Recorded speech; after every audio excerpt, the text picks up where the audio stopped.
News చూస్తున్నాం. భారీ వర్షాలతో పెద్ద సంఖ్యలో ప్రాణ నష్టం, లక్షల ఎకరాల్లో పంట నష్టం వాటిల్లినందున జాతీయ విపత్తుగా ప్రకటించాలని ప్రధానమంత్రి నరేంద్ర మోడీకి ముఖ్యమంత్రి రేవంత్ రెడ్డి విజ్ఞప్తి చేశారు. ప్రాణ పంట నష్టాలతో పాటు భారీగా ఆస్తి నష్టం వాటిల్లినందున స్వయంగా పరిశీలనకు రావాలని కోరుతూ లేఖ రాయాలని సీఎస్ శాంతికుమార్ని ముఖ్యమంత్రి ఆదేశించారు. భారీ వర్షాల నేపథ్యంలో హైదరాబాద్లోని కమాండ్ కంట్రోల్ రూమ్లో ఉన్నతాధికారులతో ముఖ్యమంత్రి రేవంత్ రెడ్డి సమీక్ష నిర్వహించారు. అతి తక్కువ సమయంలో ఇంత భారీ వర్షాలు కురవడానికి కారణాలు, ఈ రోజు రేపటి పరిస్థితులపై వాతావరణ శాఖ అధికారులను అడిగి తెలుసుకున్నారు. ఊహించిన దానికన్నా ఎక్కువ వర్షాలు వచ్చాయని, గతంలో 5 ఏళ్లకో 10 ఏళ్లకో ఇలా వచ్చేవని, ఇటీవల తరచూ వస్తున్నాయని, దీనిపై మరింత అధ్యయనాలు జరుగుతున్నాయని వాతావరణ శాఖ అధికారులు తెలిపారు. ఇవాళ రేపు ఆదిలాబాద్, నిజామాబాద్, నిర్మల్ జిల్లాల్లో వర్షాలు ఎక్కువగా ఉండే అవకాశం ఉందని అధికారులు తెలిపారు. ఆయా జిల్లాల కలెక్టర్లు, అన్ని విభాగాల అధికారులు, సిబ్బందిని అప్రమత్తం చేయాలని ముఖ్యమంత్రి ఆదేశించారు. లోతట్టు ప్రాంతాల్లోని ప్రజలను అవసరమైతేనే వెంటనే సహాయక శిబిరాలకు తరలించాలని సీఎం ఆదేశించారు. జిల్లా కలెక్టర్లలో కంట్రోల్ రూమ్లు ఏర్పాటు చేసి 24 గంటలు పర్యవేక్షణ కొనసాగించాలని సూచించారు.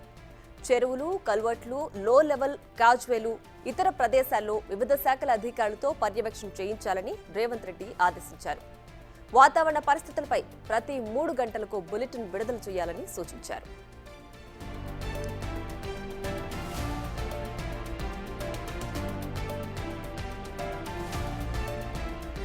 వర్షాలు, వరదలతో చనిపోయిన వారి కుటుంబాలకు పరిహారం 4 లక్షల నుంచి 5 లక్షలకు పెంచాలని సీఎం రేవంత్ నిర్ణయించారు.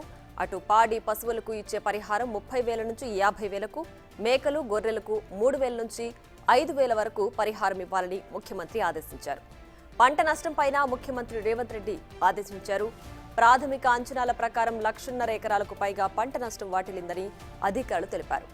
4 లక్షలకు పైగా ఎకరాల్లో పంట నష్టం వాటిల్లినట్లు వార్తలొస్తున్నాయని, తక్షణమే రంగంలోకి దిగి పంట నష్టం వివరాలు సేకరించాలని ముఖ్యమంత్రి రేవంత్ రెడ్డి ఆదేశించారు. కామారెడ్డిలో వరదలు వచ్చినప్పుడు పంట నష్టం పరిహారం వెంటనే విడుదల చేశామని, ప్రస్తుతం అలా చేసేందుకు ఏర్పాట్లు చేయాలని సీఎం ఆదేశించారు. ఆయా వివరాలను సమగ్రంగా పేర్కొంటూ కేంద్ర ప్రభుత్వ బృందాలు సైతం తక్షణమే పంట నష్ట పరిశీలనకు వచ్చే ఏర్పాట్లు చేయాలని ముఖ్యమంత్రి సూచించారు. ఇక ఇళ్లు కూలిపోయిన వారికి ఇందిరమ్మ ఇళ్లు మంజూరు చేయాలని సీఎం రేవంత్ ఆదేశించారు.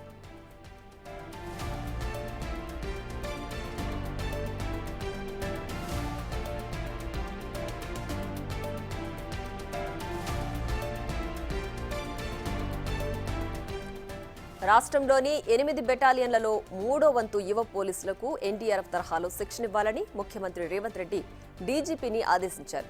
భారీ వర్షాలు, వరదల సమయంలో ఎన్డీఆర్ఎఫ్ నుంచి తక్షణం ఎందుకు అందడం లేదని ముఖ్యమంత్రి ప్రశ్నించారని, మనం పెట్టిన ఇండెంట్ ఆధారంగా వాళ్ల దగ్గర ఉన్న బలగాలను పంపుతారని, ఎందుకు సమయం పడుతోందని అధికారులు బదిలిచ్చారు.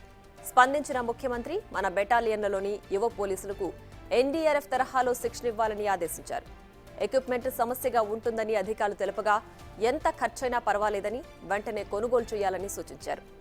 ఒడిశా, గుజరాత్లో అలా శిక్షణ ఇచ్చి బృందాలు ఏర్పాటు చేసుకున్నాయని అధికారులు తెలుపగా అవసరమైతే అక్కడే విధానాలను అధ్యయనం చేయాలని, అక్కడి అనుభవం ఉన్న వారితో శిక్షణ ఇప్పించాలని సీఎం సూచించారు.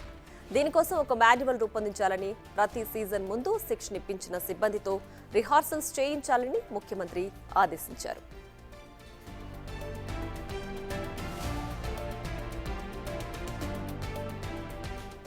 ఇక గ్రేటర్ పరిధిలో ఎక్కడా చిన్న అవాంఛనీయ సంఘటన చోటు చేసుకోవడానికి వీల్లేదని ముఖ్యమంత్రి రేవంత్ రెడ్డి అధికారులను ఆదేశించారు.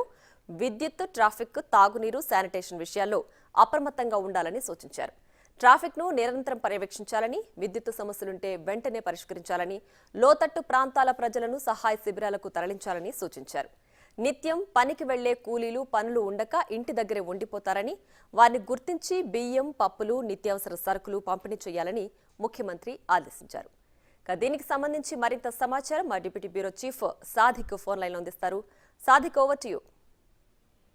ఎస్ ప్రియా, ప్రస్తుతం గతంలో ఎన్నడూ లేని విధంగా రాష్ట్రంలో భారీగా వరదలు, వర్షాల కారణంగా తీవ్ర నష్టం వాటిల నేపథ్యంలో జాతీయ విపత్తుగా ప్రకటించాలని ముఖ్యమంత్రి రేవంత్ రెడ్డి ప్రధాని మోడీకి విజ్ఞప్తి చేయడం జరిగింది. ఈ మేరకు లేఖ కూడా రాయడం జరిగింది. అంతేకాకుండా మరణించిన కుటుంబాలకు సానుభూతి తెలుపుతూనే 4 లక్షల నుంచి 5 లక్షలకు పెంపు కూడా చేయడం జరిగింది. చాలా పాడి పశువులు సంబంధించిన నీటిలో కొట్టుకుపోయిన సందర్భంలో, వరదలో కొట్టుకుపోయిన సందర్భంలో 30,000 ఉండే పరిహారం దాన్ని 50,000కు పెంచడం జరిగింది. గొర్రెలకు 3,000 ఉన్నటువంటి పరిహారాన్ని 5,000కు పెంచడం జరిగింది. తక్షణ సాయం కింద ఖమ్మం, మైబాదు, సూర్యాపేట, భద్రాద్రి కొత్తగూడెం జిల్లాలకు సంబంధించిన ఎక్కువ ఎఫెక్టెడ్ ఉన్నటువంటి జిల్లాలో 5 కోట్ల తక్షణ సాయం నిధిని ముఖ్యమంత్రి రేవంత్ రెడ్డి విడుదల చేయడం జరిగింది. ఎన్డీఆర్ఎఫ్ తరహాలో శిక్షణ ఇవ్వాలని, ఎందుకంటే విపత్కర పరిస్థితులు వచ్చినప్పుడు ఎట్లా ఉండాలనిపైన కూడా పూర్తి స్థాయిలో అయితే ఒక విధానం ప్రకటించడం జరిగింది. భారీ వర్షాలపై ముఖ్యమంత్రి రేవంత్ రెడ్డి ఇక్కడ కమాండ్ కంట్రోల్ రూమ్ లో చర్చల సమావేశం చేపట్టడం జరిగింది. ఆ తర్వాత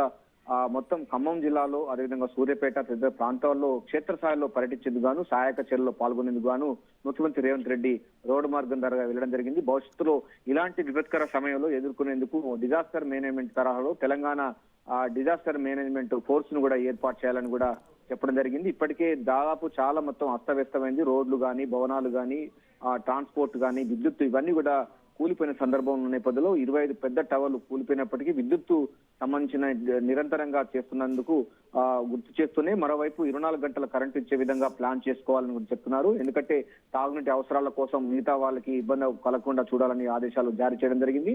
ఇంతేకాకుండా ప్రధానంగా మాత్రం ప్రధానమంత్రి మోడీకి ఈ అంశం పైన కూడా ఒకసారి విజిట్ చేయాలని కూడా విజ్ఞప్తి చేయడం జరిగింది. గతంలో ఉన్నటువంటి కాకుండా ఈసారి పూర్తి స్థాయిలో అయితే ముఖ్యమంత్రులు ఎవరు కూడా బయటికి వెళ్ళలేని పరిస్థితిలో గతంలో ఉండే గత ప్రభుత్వాలు, కానీ ముఖ్యమంత్రి రేవంత్ రెడ్డి స్వయంగా పర్యటన చేయబోతున్నారు. సో అందులో భాగంగా ఇప్పటికైతే ప్రస్తుతం అయితే నల్గొండ జిల్లాలో పర్యటిస్తున్నారు.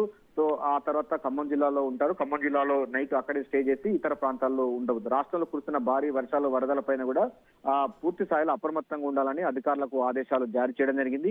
ఎక్కడ కూడా ఉద్యోగులు ఎవరు కూడా సెలవు పెట్టకుండా సహాయక చర్యల్లో పాల్గొనాలని కూడా ఆదేశాలు జారీ చేయడం జరిగింది.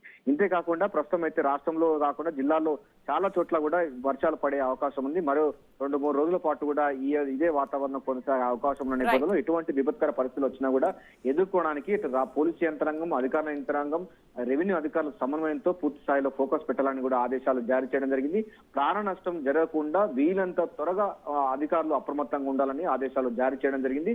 పంట నష్టం 4 లక్షల ఎకరాల వరకు కూడా పంట నష్టం అయినట్టుగా ప్రాథమికంగా సమాచారం అందుతుంది. దీనిపైన పూర్తి స్థాయిలో అయితే కేంద్రానికి విజ్ఞప్తి చేసే అవకాశం ఉంది. ప్రధాని మోడీ కూడా వరద ప్రాంతాల ఎఫెక్టెడ్ ఏరియాలను కూడా సందర్శించాలని కూడా ఈ లేఖలో పేర్కొనడం జరిగింది. జాతీయ విపత్తుగా దీన్ని ప్రకటించాలని కూడా ముఖ్యమంత్రి రేవంత్ రెడ్డి ప్రధానికి లేఖ రాయడం జరిగింది. ప్రియా.